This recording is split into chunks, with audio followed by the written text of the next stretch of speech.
ஒதுக்கீடு பிரதமர் அறிவிப்பு.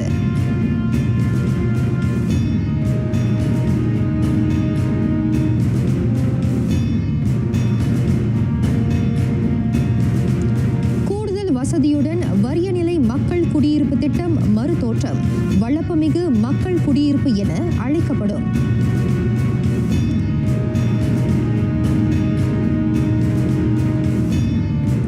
ஒலிம்பிக்கில் முதல் தங்கம் வெல்லும் மலேசியருக்கு 20 லட்சம் ரிங்கிட் ரொக்க சன்மானம் தேசிய வீரர்களுக்கு ஊக்குவிப்பாக அமையும்.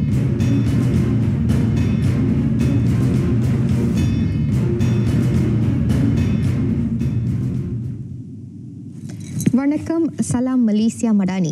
ஆர்டிஎம் தமிழ் செய்திகள் உங்களுக்காக. உங்களுடன் நான் கயல்விழி இளங்கோவன். நாடு முழுவதும் உள்ள கூட்டுறவு கழகங்களின் பலத்தை மேம்படுத்த அங்காசாவிற்கு 60 லட்சம் ரிங்கிட்டை பிரதமர் அறிவித்தார். அதில் 20 லட்சம் ரிங்கிட் உள்நாட்டு வாணிக வாழ்க்கை செலவின அமைச்சின் கீழ் மேற்கொள்ளப்படும் மதானி விற்பனை திட்டத்திற்கென ஒதுக்கப்பட்டிருக்கும் நிதியுடன் ஒருங்கிணைக்கப்படும் என டத்துஸ்ரீ அன்வார் தெரிவித்தார். மேற்கொண்டு 20 லட்சம் ரிங்கேட் ஐசியு செயலாக்க ஒருங்கிணைப்பு பிரிவின் கீழ் முன்னெடுக்கப்படும் மதானி சஜாதி திட்டத்தின் ஒதுக்கீட்டுடன் ஒருங்கிணைக்கப்படும். மதானி கிராமங்களில் உள்ள கூட்டுறவு கழகங்களுக்கு அந்த நிதி பகிர்ந்தளிக்கப்படும். மதானி கிராமங்களில் உள்ள பள்ளிவாசல் கூட்டுறவு கழகங்களை மேம்படுத்தவும் கிராம கூட்டுறவு கழகங்களின் போட்டியாற்றலை அதிகரிப்பதற்கான பயிற்சிக்கும் அங்காசாவிற்கு 10 லட்சம் ரிங்கிட் வழங்கப்படும். 2025 ஆசியான் உச்ச கூட்டத்திற்கு மலேசியா தலைமை ஏற்கவிருப்பதை அடுத்து அந்த காலகட்டம் நெடுகிலும் நாட்டின் கூட்டுறவு கழகங்கள் அனைத்துலக நிலையில் கோலோச்சும் தரத்தை கொண்டிருக்கும் பொருட்டு இன்னும் 10 லட்சம் ரிங்கிட் அளிக்கப்படும். அஃது அங்காசாவின் செயல்பாடுகளையும் நிதி ஆற்றலையும் வலுப்படுத்த துணைக்கோலும் என நிதி அமைச்சருமான அவர் கூறினார். இவ்வேளையில் மக்களின் சுமையை குறைக்கும் வகையில் வாழ்க்கை செலவின சிக்கலை கையாளும் முனைப்புகளை தொடர்ந்து மேற்கொள்ள அரசு உறுதி பூண்டுள்ளது. பல்வேறு நடவடிக்கைகளை செயல்படுத்தியதன் பலனாக பணவீக்க விகிதம் 2 விழுக்காட்டில் நிலைநிறுத்தப்பட்டதையும் வேலையில்லாதோர் விகிதம் 3.3 விழுக்காடாக நீடிப்பதையும் பிரதமர் சுட்டினார். அதேவேளை அமெரிக்க டாலருக்கு எதிரான ரிங்கிட்டின் மதிப்பும் வலுப்பெற்று வருகிறது. அதோடு இவ்வாண்டின் 2ஆம் காலாண்டில் நாட்டின் பொருளாதார வளர்ச்சி உள்நாட்டு மொத்த உற்பத்தி விகிதத்தில் 5.8 விழுக்காடாக பதிவாகும் என கணிக்கப்படுகிறது. எனினும் நாடு மேம்பாடு அடைவதற்கான அறிகுறிகள் தென்பட்டாலும் அவற்றை கண்டு மனநிறைவு கொள்ள இயலவில்லை என டத்துஸ்ரீ அன்வார் கூறினார். நாட்டின் சில பகுதிகளில் வாழ்க்கை செலவின சிக்கல் இதுகாரும் நீடிக்கிறது. அதனால் மக்கள் அழுத்தத்திற்கு ஆளாகின்றனர். ஆகவே அப்பிரச்சனையை களைய மதானி அரசு உறுதியான கடப்பாட்டை கொண்டுள்ளது. முன்னதாக பிரதமர் 2024 தேசிய கூட்டுறவு கழக மாநாட்டை நிறைவு செய்து இவ்வாறு உரை நிகழ்த்தினார். பிபிஆர்டி வறிய மக்கள் வீடமைப்பு திட்டம் இனி வளப்பமிகு மக்கள் குடியிருப்பு திட்டம் பிபிஆர்எஸ் ஆக மறுபெயரிடப்படும். தொடர்புடைய வீடமைப்பு திட்டத்தில் வசிப்போர் தாங்கள் ஏழைகள் அல்லது இயலாதவர்கள் எனும் எண்ணத்தை மாற்றும் நோக்கில் அந்த மறுபெயரிடுதல் மேற்கொள்ளப்படுகிறது. துணை பிரதமரும் கிராம வட்டார முன்னேற்ற அமைச்சருமான Datuk Seri doctor Ahmad Zahid Hamidi அதனை தெரிவித்தார். அதற்கேற்ப பிபிஆர்எஸ் வீடுகளின் சதுர அடி 600 680 மேம்படுத்தப்படும். தேசிய வீடமைப்பு கொள்கையின் தரநிலைக்கு இணங்க அந்த வீடுகளின் பரப்பளவு விரிவுபடுத்தப்படுகிறது. இவ்வாண்டு 3000 பிபிஆர்எஸ் வீடுகளை கட்டவும் நடப்பிலுள்ள 12,600 இல்லங்களை சீரமைக்கவும் கிராம வட்டார அமைச்சு 46 கோடியே 40,000 ரிங்கிட்டை ஒதுக்கியிருப்பதை டத்துஸ்ரீ டாக்டர் அஹ்மத் ஜாஹித் சுட்டிக்காட்டினார். தமது அமைச்சு முன்னெடுத்திருக்கும் இந்த முனைப்பை மக்கள் இல்ல திட்டங்களை ஏற்படுத்தி தரும் வீடமைப்பு ஊராட்சி அமைச்சு, மாநில அரசு, மாநில வீடமைப்பு துறை, ஊராட்சி மன்றங்கள் முதலியவை மேற்கொள்ளும் என தாம் நம்புவதாக அவர் கூறினார். சம்பந்தப்பட்ட குடியிருப்பாளர்களுக்கு ரெண்ட் டு ஓன் வீட்டை வாடகைக்கு எடுத்து பின்னர் சொந்தமாக்கும் அணுகுமுறையை பயன்படுத்த பரிந்துரைக்கப்படும் என துணை பிரதமர் குறிப்பிட்டார். பள்ளி நடவடிக்கைகளுக்கு நிதி வழங்குவதில் நடப்பில் உள்ள வழிகாட்டிகள் நிலைநிறுத்தப்படும். கடந்த புதன்கிழமை கூடிய அமைச்சரவை அதற்கு இணக்கம் தெரிவித்ததாக கல்வி அமைச்சு கூறியது. மதுபான நிறுவனங்கள் பள்ளிக்கு நன்கொடை அளித்தால் மது விளம்பரங்கள் பள்ளி வளாகங்களில் காட்சிப்படுத்தப்படக்கூடாது எனும் விதி நடப்பில் இருப்பதை கல்வி அமைச்சு நினைவுறுத்தியது. பள்ளி மேலாளர் வாரியம், அறவாரியம் ஆகியவற்றிடமிருந்து தேசிய வகை பள்ளிகள் நிதியுதவி பெறும் நடைமுறையும் நிலைநிறுத்தப்படும். அது சர்ச்சையாக எழுந்ததில்லை. ஆயினும் மதுபான நிறுவனங்கள் மேற்கொள்ளும் பள்ளி நடவடிக்கைகளில் முஸ்லிம் மாணவர்கள் ஈடுபடுத்தப்படக்கூடாது என்பதையும் அமைச்சின் அறிக்கை திட்டவட்டமாக கூறியது. ஒரு மதுபான நிறுவனம் நடத்திய நல்லெண்ண நிகழ்ச்சி குறித்து கல்வி அமைச்சு புலனாய்வு மேற்கொள்கிறது. நீர் விநியோக சிக்கல்களை ஏற்படுத்தும் சம்பவங்களை கண்காணிக்க சிறப்பு செயற்குழுவை தேசிய நீர் சேவை ஆணையம் தோற்றுவிக்கும். குறிப்பாக ஸ்லாங்கூரில் நிலவும் நீர் மாசுபாட்டின் மீது அச்செயற்குழு கவனம் செலுத்தும் என ஸ்பான் அறிக்கையில் தெரிவித்தது. தொடர்புடைய சிறப்பு செயற்குழு தூய்மை கேட்டால் நீர் விநியோக சேவையில் ஏற்படும் இடையூறுகள் மீதான தரவுகளையும் விளக்கங்களையும் சேகரிக்கும். அதேவேளை நீர் விநியோக தடை ஏற்பட்டதற்கான எல்லா அம்சங்களையும் துல்லியமாக ஆராயும். அதனை அடுத்து அனைத்து தரப்பினரின் நலனுக்காக நீர் விநியோக நிலைத்தன்மையை உறுதிப்படுத்தும் நடவடிக்கைகளை அச்செயற்குழு முன்வைக்கும். தரவுகளை சேகரிக்கும் பொருட்டு சுற்றுச்சூழல் துறை, மாநில மூல நீர்வள நிர்வாக அமைப்பு, ஊராட்சி மன்றங்கள், மாநில நீர் சேவை நடத்துனர்கள் உள்ளிட்ட பல்வேறு தரப்புகளும் அரசு நிறுவனங்களும் அந்த சிறப்பு செயற்குழுவில் இடம்பெற்றிருக்கும். விரைவில் அந்த செயற்குழு அமைக்கப்பட்டு 45 நாட்களில் மேற்குறிப்பிட்ட நடைமுறைகள் நிறைவு பெறும். அண்மையில் சிம்பா மற்றும் குண்டாங் ஆறுகளில் வீசிய துர்நாற்றத்தால் ஸ்லாங்கூரிலும் கோலாலம்பூரிலும் உள்ள 7 இடங்களில் அட்டவணையிடப்படாத நீர் விநியோக தடை ஏற்பட்டது. அதனை கடுமையாக கருதுவதாக ஸ்பான் குறிப்பிட்டது. நோர் ஃபாரா கர்த்தினி அப்துல்லாவின் கொலை வழக்கில் கைது செய்யப்பட்ட போலீஸ்காரர் மீது இன்று கொலகொபு மேஜிஸ்ட்ரேட் நீதிமன்றத்தில் குற்றம் சாட்டப்பட்டது. அக்குற்றச்சாட்டு வாசிக்கப்பட்ட போது புரிவதாக என்று மட்டுமே அவர் தலையசைத்தார். பேராக்கில் பணியாற்றும் 26 வயதான லான்ஸ் கார்பரல் முகமது அலிஃப் மொஞ்சானி மீதான குற்றம் நீதிபதி நூருல் மர்தியா முகமது ரெட்ஸா முன்னிலையில் வாசிக்கப்பட்டது. அவரிடமிருந்து எந்தவித வாக்குமூலமும் பதிவு செய்யப்படவில்லை. இம்மாதம் 10ஆம் தேதி காணாமல் போனதாக புகார் கொடுக்கப்பட்ட நிலையில் நோர் ஃபாரா கர்த்தினியின் உடல் 5 நாட்களுக்கு பின்னர் செம்பனை தோட்டத்தில் அழுகிய நிலையில் கண்டெடுக்கப்பட்டது. அதனை அடுத்து கைதான போலீஸ்காரர் விசாரணைக்காக தடுத்து வைக்கப்பட்டு இன்று நீதிமன்றத்தில் நிறுத்தப்பட்டார். குற்றவியல் சட்டம் செக்ஷன் 302 கீழ் இவ்வழக்கு விசாரிக்கப்படுகிறது. குற்றம் நிரூபிக்கப்பட்டால் மரண தண்டனை விதிக்கப்படலாம். அந்த வழக்கு அடுத்த மாதம் 30ஆம் தேதி மீண்டும் செவிமடுக்கப்படும். ஜோஹர் சுல்தானா அமினா பொது மருத்துவமனையின் அவசர சிகிச்சை பிரிவில் சேர்க்கப்பட்டிருந்த 8 மாத குழந்தையின் உயிர் பிரிந்தது. சித்திரவதைக்கு ஆளான அக்குழந்தையின் மூளை பகுதியில் இரத்த கசிவும் சுவாச பிரச்சனையும் ஏற்பட்டதை அடுத்து குழந்தை உயிரிழந்தது. குழந்தையின் நெற்றி பகுதியில் காயங்களும் கண் அருகே வீக்கமும் இருந்ததை மருத்துவர்கள் உறுதிப்படுத்தினர். கடந்த புதன்கிழமை மருத்துவர் ஒருவர் இச்சம்பவம் குறித்து புகார் அளித்திருந்தார். முன்னதாக குழந்தை சிகிச்சைக்காக போந்தியான் மருத்துவமனையில் சேர்க்கப்பட்டிருந்தது. அச்சம்பவம் தொடர்பில் குழந்தையின் தாயாரும் அவரது காதலனும் கைது செய்யப்பட்டு விசாரணைக்காக 7 நாட்களுக்கு தடுத்து வைக்கப்பட்டுள்ளனர். ஸ்லாங்கூர் இந்த 5 ஆண்டுகளில் சேவைத்துறை வளர்ச்சியில் கவனம் செலுத்தும்.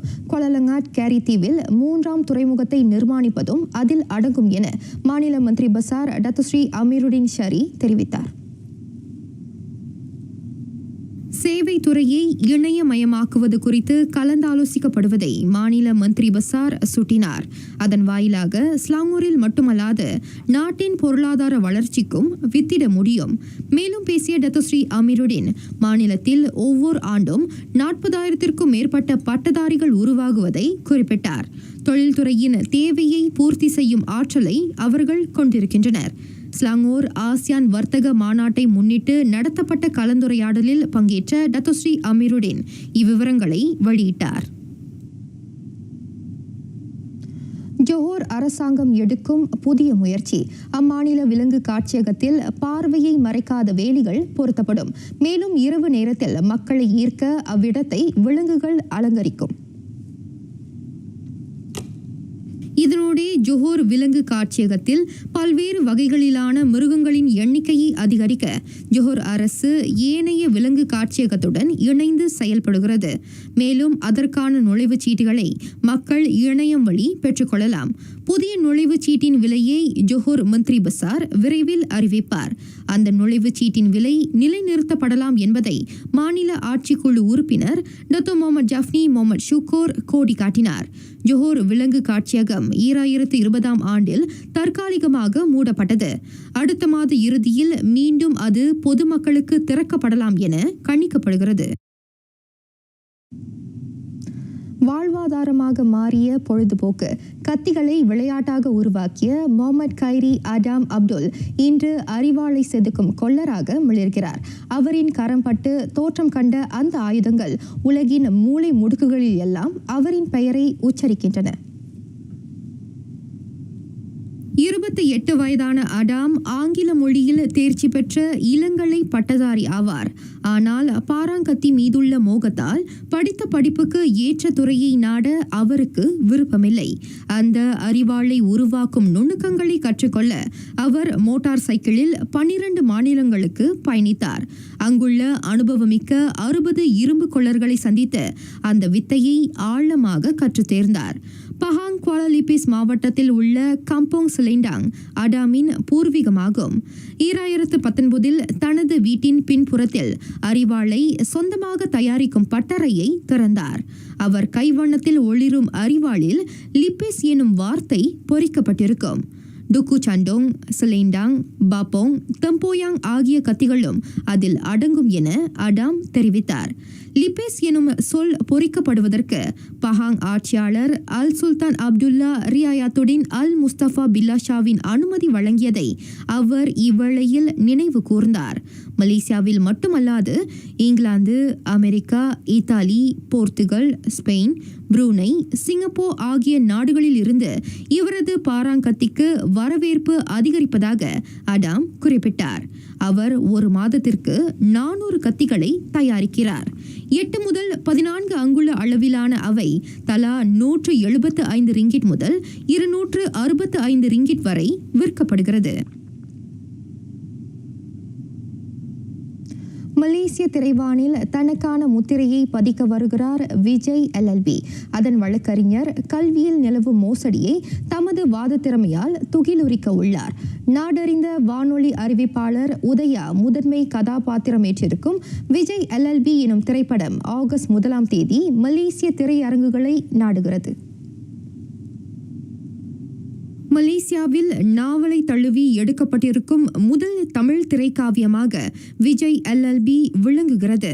ஏறத்தாழ 7 லட்சம் ரிங்கிட் செலவில் உருவாக்கப்பட்டிருக்கும் அந்த படைப்பு முழுமை பெறுவதற்கு 1.5 ஆண்டுகள் பிடித்தன. பெரும்பாலான காட்சிகள் நீதிமன்ற வளாகத்தையே மையமிடுகின்றன. விறுவிறுப்பு, பரபரப்பு, அதிரடி திருப்பம், அதிர்ச்சி போன்றவற்றுக்கு பஞ்சமில்லாமல் விஜய் LLBயை இயக்குனர் மதியழகன் செதுக்கியுள்ளார்.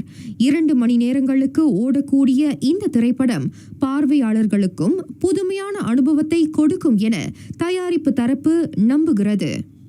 நிச்சயமாக நீங்கள் பார்க்கும் பொழுது கொண்டாடக்கூடிய ஒரு படமாக இருக்கு. ஏன்னா இந்த தொழில்நுட்பத்திற்கு நாம் மிகப்பெரிய அளவில் மெனக்கெட்டிருக்கோம். ஏன்னா எப்பொழுதும் ஒளி அமைப்புகள் மிக நேர்த்தியாக இருக்கிறதுனால தான் நம்முடைய தமிழக படங்கள் மிகப்பெரிய வெற்றி பெறுகின்றன. அடுத்து காட்சி அமைப்புகள் அதற்காக நிறைய மெனக்கெட்டிருக்கும். ஸோ இதில் நம்முடைய ஒளியை மிக சிறப்பாக கொண்டு வர வேண்டும் என்பதற்காக இந்தியாவில் இருக்கக்கூடிய பிரசாத் ஸ்டுடியோ இருக்குல்ல, அங்கே அதற்கான ஒளி சேர்ப்புகள்லாம் செய்திருக்கின்றோம். இதையும் தவிர்த்து இந்த ஒளி நம்முடைய பின்னணி இசை மிக சிறப்பாக வரணும் அப்படின்றதுக்காக புடபெஸ்டில் இருக்கக்கூடிய ஃபில்ஹார்மோனிக் அங்கிருந்து இசைக்குழு கலைஞர்கள் நமக்காக உழைத்திருக்கிறார்கள். பின்னணி இசையை வாசித்திருக்கிறார்கள். பாடல்களில் சில ஒளி சேர்க்கைகளை அவர்கள் கொடுத்திருக்கிறார்கள். இது நமக்கு மிகப்பெரிய அலாதியான இன்பத்தை கொடுக்கும். வழக்கறிஞராக மிளிரும் உதயாவுக்கு சவால் விடும் அரசு தரப்பு வழக்கறிஞர் கதாபாத்திரத்தில் கண்ணன் ராஜமாணிக்கம் அசத்தியுள்ளார். அவர்களுடன் இணைந்து இந்த திரைப்படத்தில் 43 கலைஞர்கள் இடம்பெற்றிருக்கின்றனர். அவர்களில் 25 பேர் புதுமுகங்களாகும். இதற்கு முன்னர் 9 திரைப்படங்களில் காலூன்றி இருக்கும் உதயாவின் நடிப்புக்கு விஜய் LLB கதாபாத்திரம் தீனி போட்டிருக்கிறது. இது என்னுடைய 10வது திரைப்படம். ஏற்கனவே நான் வந்து அச்சம் தவிர அப்படின்ற படத்தை எடுத்திருக்கோம். அதில் முதன்மையாக நடித்திருக்கோம். அடுத்து நிறைய படங்கள், மற்ற படங்கள். அலாதையான இன்பம் ஏன்னு சொன்னால் தமிழோடு விளையாடுவதற்கான நிறைய விஷயங்கள் காத்திருந்தது. நல்ல வசனங்கள், அடுத்ததாக நீண்ட வசனங்கள் பேசும் பொழுது நமக்கு மிகப்பெரிய மகிழ்ச்சி. ஏன்னா ஒரு அறிவிப்பாளராக இருந்து நம்ம இந்த மாதிரி பேசுகிறோம் இல்லைங்களா, அப்போ அப்படி பேசும் பொழுது இதுவும் ஒரு சவாலான ஒரு விஷயமாக இருந்தது. அப்போ ஒவ்வொரு முறையும் வித்தியாசமான உடல் மொழிகள், அடுத்து ஏற்ற இறக்கங்கள், ஒவ்வொரு சாட்சியை விசாரிக்கும் பொழுதும் நாம் வந்து பேசக்கூடிய தொனி வந்து வித்தியாசப்படுது இல்லையா. அப்போ அதுக்காக மெனக்கடல் அப்படின்னு நிறைய விஷயங்கள் இருக்குது. அதனால் ரொம்ப நல்ல ஒரு அனுபவமாக இருந்து நடிப்புக்கு தீனி போடக்கூடிய ஒரு விஷயமாக இருந்தது. இந்த திரைப்படத்திற்கான சிறப்பு காட்சி நாளை மறுநாள் பிற்பகல் 3 மணி வாக்கில் ஸ்லாங்கூர் கோத்தா கமுனையில் உள்ள பேரங்காடியில் உள்ள திரையரங்கில் இடம்பெறவிருக்கிறது. 1000 பேர் அமர்ந்து அதனை காண்பதற்குரிய வாய்ப்பு ஏற்படுத்தப்பட்டுள்ளது. விஷயங்களை எஸ்டாப்ளிஷ் பண்றது தான் இந்த கோர்ட்ல நான் முயற்சி பண்றேன். அப்படினா போலீஸ் அவங்க விசாரணை சரியா செய்யலன்னு சொல்ல வரீங்களா? Let him finish. அந்த கஸ்டமர்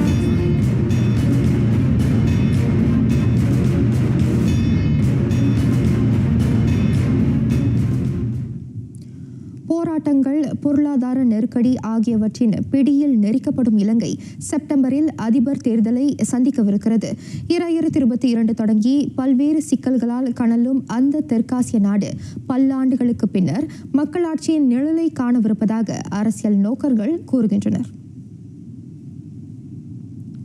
முன்னாள் அதிபர் மஹிந்த ராஜபக்சேவின் கொடுங்கோல் ஆட்சியாலும் மேலாண்மை திறன் குறைபாட்டாலும் 2022 இலங்கையின் ஆட்சி தேர் கவிழ்ந்தது. உணவு, எரிபொருள், மருந்து தட்டுப்பாடு அழிவின் விளிம்பிற்கு அதனை இட்டுச் சென்றது. மக்களின் மனநிறைவின்மை வீதிகளில் போராட்டமாக வெடித்தபோது 75 வயது ரணில் விக்ரமசிங்கே அதனை தூக்கி நிறுத்த முற்பட்டார். செப்டம்பர் 21ஆம் நாள் நடைபெறும் அதிபர் தேர்தலில் தன்னை சுயேட்சை வேட்பாளராக அறிவித்துக் கொண்ட ரணில் இருவரிடமிருந்து தேர்தல் களத்தில் போட்டியை எதிர்நோக்கவிருக்கிறார். அவரது அனைத்துலக நிதிய புனை திட்டத்தை எதிர்த்து பரப்புரை மேற்கொள்ளப்படக்கூடும் என அரசியல் நோக்கர்கள் கருதுகின்றனர். 2022 நிதி நெருக்கடியை எதிர்நோக்கிய இலங்கையின் உள்நாட்டு மொத்த உற்பத்தி 7.8 விழுக்காடாக சரிந்தது. சீனா நல்கிய நிதியுதவியால் அதன் $4600 கோடி அயல்நாட்டு கடனை அடைக்கும் தீர்வை அது எட்டியது. 5 வாரங்கள் தொடரும் அதிபர் தேர்தல் பரப்புரையில் அந்நாட்டில் நிலவும் பொருளாதார நெருக்கடிக்கான தீர்வு வேட்பாளர்கள் பரப்புரையின் கருவாக இருக்கும் என எதிர்பார்க்கப்படுகிறது. தாங்கோனா வெப்பத்தால் தளலும் உலகம் எச்சரிக்கை மணியை ஒலிக்கிறது. வெப்ப அலையால் ஏற்படும் பாதிப்புகளை குறைக்கும் வழிவகைகள் இவ்வேளையில் ஆராயப்பட வேண்டும் என ஐநா பொதுச் செயலாளர் அந்தோனியோ குட்டரஸ் எச்சரிக்கையுடன் கூடிய அறிவுறுத்தலை விடுத்தார். பருவநிலை மாற்றத்தால் உலகின் பல பகுதிகள் வெப்ப அலையால் கனல்கின்றன. 50 பாகை செல்சியஸ் வரை அதீத வெப்பம் பதிவு செய்யப்படுகிறது. இம்மாதம் 21, 22, 23ஆம் தேதிகள் உலகத்தின் அதிக வெப்பம் மிகுந்த நாள்களாக கருதப்பட்டன. காலசக்கர சுழற்சிக்கு மறுட்டலாக உருவெடுக்கும் வெப்பவாதத்தை மிதமாக எடுத்துக்கொள்ளக்கூடாது. சூறாவளி, வெள்ளம், வறட்சி, காட்டுத்தீ, கடல் அலை உயர்வது என பருவநிலை மாற்றத்தால் நேரும் பேரிடர்களின் பட்டியல் நீள்கிறது.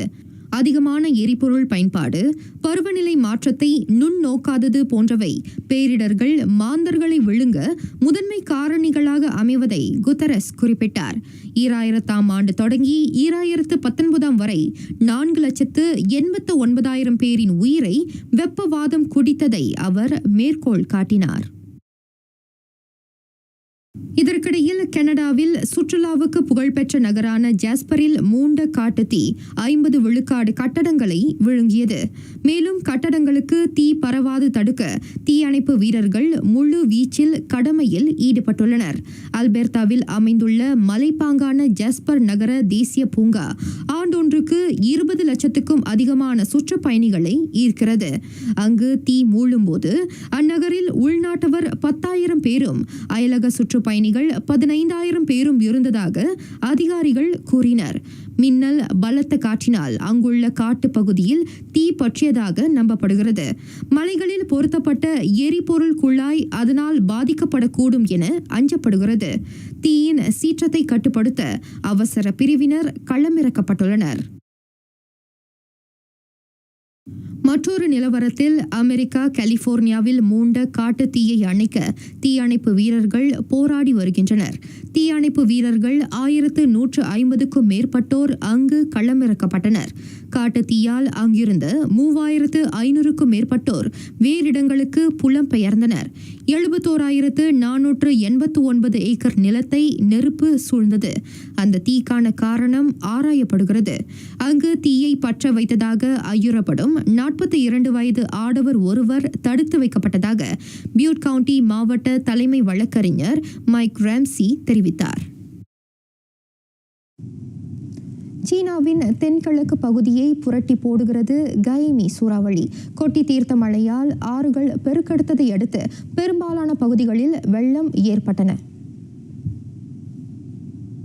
இந்த ஆண்டு சீனாவின் கிழக்கு கடற்பரப்பை தாக்கிய 3வது சூறாவளி இது. இந்நிலையில் மணிக்கு 227 கிலோமீட்டர் வேகத்துக்கு பலத்த காற்று வீசி வருகிறது. ஃபூஜான் பகுதியில் வசிக்கும் 2,40,800 பேர் பாதுகாப்பான இடங்களுக்கு மாற்றப்பட்டனர். முன்னதாக அந்த சூறாவளி டொக்சூரி பகுதியை தாக்கியது. இது நாடு தழுவிய அளவில் $30 கோடி இழப்புகளை ஏற்படுத்தியது. இதனிடையே எத்தியோப்பியாவின் தென்பகுதியில் ஏற்பட்ட மண் சரிவில் சிக்கி உயிரிழந்தோர் எண்ணிக்கை 257ஆக அதிகரித்தது. பலியானவர் எண்ணிக்கை 500ஐ எட்டலாம் என ஐநா அஞ்சுகிறது. மேலும் மீட்பு குழுவினர் உடல்களை மீட்கும் பணியில் ஈடுபட்டுள்ளனர். அப்பகுதியில் வசிக்கும் 15,000 பேர் பாதுகாப்பான இடங்களுக்கு மாற்றப்பட்டனர். அவர்களுள் 1,320 சிறார்களும் 5,293 கர்ப்பிணி பெண்களும் ஆவர். கடந்த ஞாயிற்றுக்கிழமை பெய்த மழையால் 480 கிலோமீட்டருக்கு வெள்ளம் சூழ்ந்தது. எத்தியோப்பியாவின் தலைநகரான அடிஸ் அபாபா மண் சரிவால் மிக கடுமையாக பாதிக்கப்பட்டுள்ளது. ஆப்பிரிக்காவின் அதிக மக்கள் தொகை கொண்ட நாடாக எத்தியோப்பியா உள்ளது என்பது குறிப்பிடத்தக்கது. இந்திய தலைநகர் புதுடில்லியை தங்கள் கலைநயத்தில் கட்டி போட்டனர். அபுஜானியும் சந்தீப் கோஸ்லாவும் இந்திய ஆடை வாரத்தில் அவர்கள் வடிவமைத்த வண்ணமிகு ஆடைகளே நிகழ்ச்சியின் முத்தாய்ப்பாக விளங்கின. ஒய்யார நடை மூலம் அவர்களின் கலைக்கு உயிர் கொடுத்தனர் பாலிவுட் நடிகர் தாஷாவும் நடிகை வமிகா கபியும். ஆடம்பரம், அலங்காரம், மின்னும் வண்ணம், கலைநயம், இதில் எதற்குமே பஞ்சமில்லை. சொல்லப்போனால் அபுஜானி மற்றும் சந்தீப் கோஸ்லாவின் AJSK முத்திரையில் குறை என்ற சொல்லுக்கே இடமில்லை. அப்படிப்பட்ட படைப்பை மேடையில் வழங்கி அசத்தினர். அண்மையில் அம்பானி திருமண வைபவத்திற்கு ஆடை வடிவமைப்பாளர்களாக இருந்த அவர்கள் நேற்று முன்தினம் அரங்கேறிய ஆடை வாரத்தில் ஜானியும் கோஸ்லாவும் அசல் அண்ட் மாட் எனும் தங்கள் புதிய வணிக சின்னத்தை அறிமுகப்படுத்தினர். அவர்களின் ஆடைகளை அணிந்ததில் பெருமையும் பூரிப்பும் கொண்டார் ஹீராமண்டி தொலைக்காட்சி தொடர் புகழ் நடிகர் ஷா.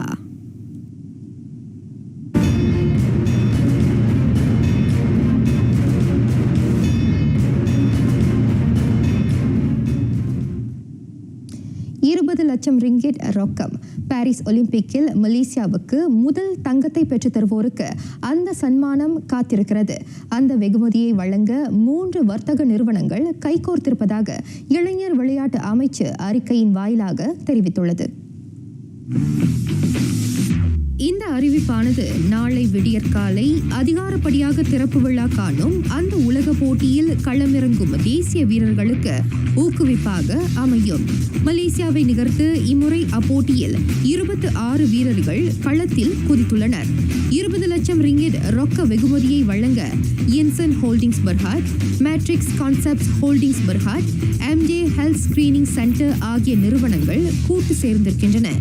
இன்சன் ஹோல்டிங்ஸ் பர்ஹாட் நிறுவனம் $10 லட்சம் மேட்ரிக்ஸ் கான்செப்ட்ஸ் ஹோல்டிங்ஸ் மற்றும் MJ ஹெல்த் ஸ்கிரீனிங் சென்டர் நிறுவனங்கள் தலா $5 லட்சம் வழங்குகின்றன. ஒலிம்பிக்கில் ஒருவருக்கு மேற்பட்ட மலேசியர்கள் தங்கத்தை கைப்பற்றினால் அந்த வெகுமதி பகிர்ந்தளிக்கப்படும். ஒலிம்பிக் விளையாட்டுப் போட்டியில் தங்கப் பதக்கத்தை வெல்லும் மலேசியாவின் வேட்கை தொடக்கம் கண்டது. மகளிருக்கான அம்பு எய்தும் போட்டியில் மலேசிய வீராங்கனை ஷக்கீரா மஷாயி சிறந்த ஆட்டத்தை வெளிப்படுத்தினார். தனிநபர் ரீகர்வ் பிரிவில் 663 புள்ளிகள் பெற்று அவர் 14வது இடத்தை தக்க வைத்துக் கொண்டார். 2021 ஆண்டு டோக்கியோவில் நடைபெற்ற அம்பு எய்தும் போட்டியில் ஷக்கீரா மஷாயி 630 புள்ளிகள் மட்டுமே பெற்றார். தற்போது அவர் பெற்றுள்ள புள்ளிகள் அவரின் விடாமுயற்சியையும் ஆட்டத்தில் முன்னேற்றத்தையும் பறைசாற்றுகின்றன. மற்ற 2 வில்வித்தை வீராங்கனைகளான அரியானா நூர் டனியா ஜைரி மற்றும் நூருல் அஸ்ரீனா ஃபசில் முறையே 50 மற்றும் 60ஆம் இடத்தை பிடித்தனர். குழுக்களுக்கான ரீகர்வ் பிரிவில் மலேசியா 1918 புள்ளிகளுடன் 10வது இடத்தில் உள்ளது. ஜூலை 30ஆம் தேதி நடைபெறவுள்ள போட்டியில் மோல்டோவாவை சேர்ந்த அலெக்சாண்ட்ரா மிர்சாவை ஷக்கீரா களத்தில் சந்திக்க உள்ளார். அரியானா நூர் டனியா ஜைரி இத்தாலியை சேர்ந்த சியாரா ரெபால்டியுடன் மோத உள்ளார். அதே நேரத்தில் நூருல் அஸ்ரீனா இந்தோனேசியா வீராங்கனை டியானண்டா கைருனிசாவுடன் போட்டியிடுவார். குழுக்களுக்கான போட்டியில் மலேசிய அணி அண்டை நாடான இந்தோனேசியாவை எதிர்கொள்ளும். அதில் வெற்றி பெறும் அணி காலிறுதியில் சீனாவுடன் மோதும். 4 வருட காத்திருப்பு தற்போது முடிவுக்கு வந்துள்ளது. பாரிஸ் 2024 ஒலிம்பிக் போட்டிகள் நாளை அதிகாலை அதிகாரப்பூர்வமாக தொடங்குகிறது. அனைவரும் ஆவலாய் காத்திருந்த உலகின் மிகப்பெரிய விளையாட்டு போட்டி மீண்டும் நடைபெற உள்ளது. உலகம் முழுவதிலிருந்து 200க்கும் மேற்பட்ட அணிகளை சேர்ந்த 10,500 விளையாட்டு வீரர்கள் தங்கள் திறமையை வெளிக்கொணரவிருக்கின்றனர். ஒட்டுமொத்த வெற்றியாளர் பட்டத்தை வேட்டையாடும் களமாக இது திகழ்கிறது. உலகின் சிறந்த விளையாட்டு வீரர்கள் தங்களை முன்னிறுத்திக் கொள்ளும் நோக்கில் பாரிஸில் குழுமியுள்ளனர். அதில் கலந்து கொள்ளும் தேசிய அணியினர் மற்ற விளையாட்டாளர்களுக்கு பலத்த போட்டியை வழங்குவர் என பெரிதும் எதிர்பார்க்கப்படுகிறது. இம்முறை 26 தேசிய விளையாட்டு வீரர்கள் நாட்டிற்கு முதலாவது தங்கத்தை பெற்றுத்தர களமிறங்கியுள்ளனர். கடந்த முறையை காட்டிலும் மலேசியா இம்முறை குறைவான வீரர்களை அனுப்பினாலும் தங்கத்தை வெல்லும் வாய்ப்பு பிரகாசமாக உள்ளது. சைக்கிளோட்டம் மற்றும் பூப்பந்து பிரிவுகளில் மலேசியாவுக்கு அந்த பதக்கம் வசமாகலாம். யூரோ 2024 காற்பந்து போட்டியில் லமின் யமால் வெளிப்படுத்திய ஆட்டத்திறன் வியப்பூட்டுகிறது. அந்த ஸ்பெயினிய இளம் வீரர் பார்சிலோனாவில் இருப்பது கூடுதல் பலம் என கூறுகிறார் அவ்வணியின் புதிய பயிற்றுனர் ஹான்சி ஃபிளிக். பார்சாவின் புதிய பயிற்றுனராக அறிமுகம் செய்யும் நிகழ்ச்சியில் ஹான்சி யமாலுக்கு இவ்வாறு புகழ்மாலை சூடினார். யூரோவில் களம் கண்ட மிக இளவயது ஆட்டக்காரராக யமால் முத்திரை பதித்துள்ளார். 16 வயதான அவரின் ஆட்ட திறமையால் ஸ்பெயின் இம்முறை அந்த ஐரோப்பிய கிண்ணத்தை கைப்பற்றியது. இவ்வேளையில் பார்சாவை வழிநடத்த ஃபிளிக்கு கடந்த மேயில் 2 ஆண்டு கால ஒப்பந்தம் வழங்கப்பட்டது. பதவி நீக்கப்பட்ட சாவி ஹெர்னாண்டஸுக்கு பதில் அப்பொறுப்புக்கு அந்த ஜெர்மனியர் அமர்த்தப்பட்டுள்ளார்.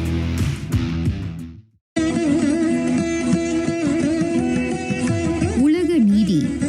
மரம் பேசி திரிவாரோடு இணங்க வேண்டாம். வீட்டையும் நாட்டையும் காக்கும் துணிச்சல் இன்றியமையா பண்பு. அதேவேளை அதனை கண்மூடித்தனமாக கையில் எடுத்து எதிர்மறையான கூறுகளுக்கு பயன்படுத்த எத்தனிப்போரிடம் பழக வேண்டாம் என அறிவு புகட்டுகிறார் ஐயன் உலகநாதர். நிறைவடைகின்றன RTM தமிழ் செய்திகள். எங்களோடு இணைந்ததற்கு நன்றி.